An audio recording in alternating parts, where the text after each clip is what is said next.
크리스탈 신소재는 해외 상장을 목표로 2012년 2월 설립됐고요. 2016년에 코스닥 시장에 상장한 중국 기업입니다. 상장 주체인 동사는 홍콩에 소재한 중간 지주 회사 차이나 운모산업홀딩스의 지분 100%를 소유하고 있고 중국 내 종속회사 4곳을 지배하고 있습니다. 주요 사업은 합성 운모 플레이크, 합성 운모 파우더, 운모 테이프의 제조 및 판매인데요.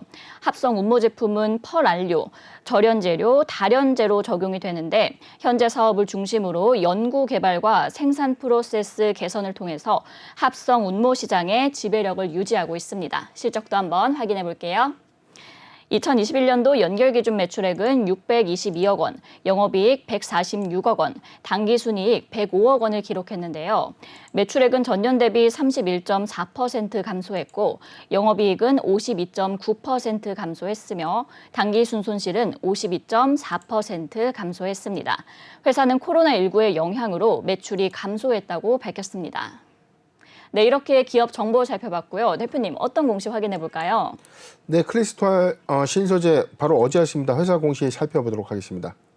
4월 21일 기타 경영상 자율공시 감사보고서 제출 지연 공시인데 공시 내용 보도록 하겠습니다. 기타 경영상 자율공시입니다. 감사보고서의 제출 지연에 대한 안내입니다. 회사는 2022년도 4월 29일 오전 10시부터 10기 정기 주주총회가 예정이 되어 있었는데 2022년도 4월 21일까지는 감사보고서를 제출해야 하고 이에 당사는 감사보고서 제출을 공시했어야 됐는데 지금 코로나19의 상황으로 인해서 감사 자료 제출 지체로 인해서 외부 감사인의 감사 절차가 완료되지 않았기 때문에 감사보고서 제출 및 공시가 지연되고 있다. 감사보고서를 제출받는 즉시 이를 공시할 예정이다라고 좀 밝히는 공시가 되겠습니다. 네, 이 크리스탈 신소재 감사보고서 제출 지연 공시가 나왔습니다. 제출을 지체했다는 건 좀 내부적으로 뭔가 문제가 있지 않을까 싶은데요. 의견 거절이나 또 비적정 받을 가능성도 있을까요? 네, 사실상 이게 보면은 이게 3월 31일자 이 회사가 3월 30일자의 결산기법인이 아니에요. 12월 31일자 결산법인인데 자, 저는 이 공시를 보고 제가 좀 깜짝 놀랐어요. 이게 왜 이렇게 늦어졌지? 자, 이 관점인데 자, 다시 한번 보도록 하겠습니다. 지금 분기보고서를 좀 보면 3분기 보고서가 11월 29일에 좀 제출이 됐기 때문에 지금 9월 30일이니까 12월 30일. 자, 이 회사의 어떤 결산기에 대해서 우리가 좀 확인해 볼 필요가 좀 있는데 잠시 좀 보도록 하겠습니다. 네. 지금 결산기를 보면 지금 결산기는 좀 12월이 맞죠? 12월인데 아마 지금 회사의 특수한 어떤 상황일 겁니다. 지금 이 중국 회사하고 지금 현재 이 코로나19의 어떤 확산으로 인해서 감사 조치가 완료되지가 않았기 때문에 회사가 지금 지연 공시 자체에 어떤 신청이 있었던 것으로 보여지고요. 네네. 이에 대해서 지금 회사는 4월 21일까지 감사 보고서를 냈어야 되는데 오히려 코로나19의 상황으로 인해서 오히려 감사 자료가 제출 지연이 됨에 따라서 감사 보고서가 연기됐다라고 밝히는 공시가 되겠습니다. 네, 아무래도 12월 30일자 결산법인인데 굉장히 늦은 감이 있는 것 같습니다.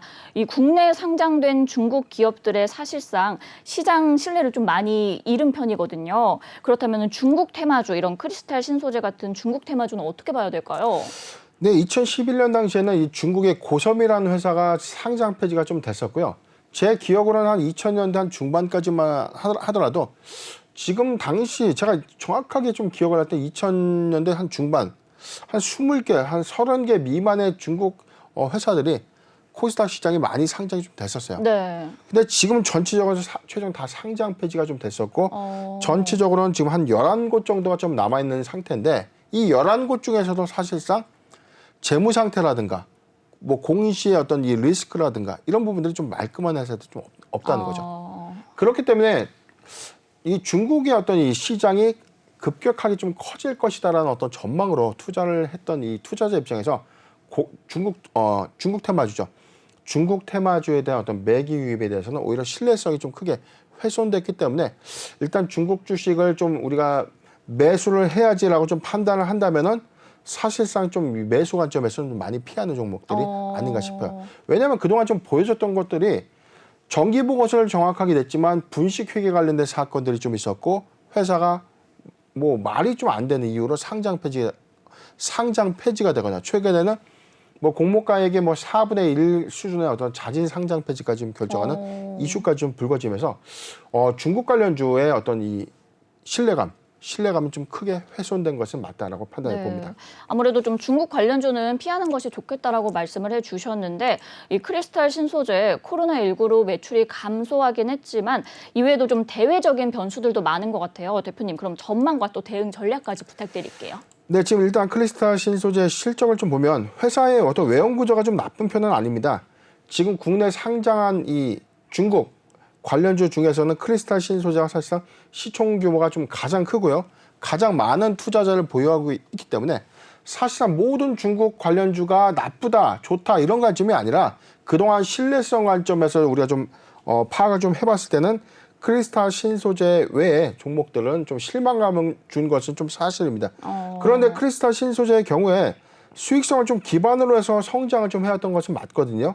지금 최근 매출액은 31.4%가 좀 감소됐지만 622억 원의 견고한 매출 흐름을 좀 보여주고 있고 영업이익과 당기순이익은 비록 감소는 했지만 이익 기조는 좀 유지하고 있다는 점에서 사실상 이 크리스탈 신소재의 경우에 신뢰성의 어떤 회복 관점에서 같이 영향을 받았던 것은 맞지만 사업의 어떤 이 성장 관점이나 이런 전체적인 어떤 업황 관점에서는 크게 훼손된 것은 아니다. 그렇기 때문에 이 종목은 조금 유불리를 좀 다르게 좀 해석할 필요가 있어요. 지금 2021년도에 업황 부진 이유를 사실상 2022년도에 실적 회복을 어떻게 좀 가져갈 것인가. 자, 이 부분이 관건이 아닌가 예상해 봅니다.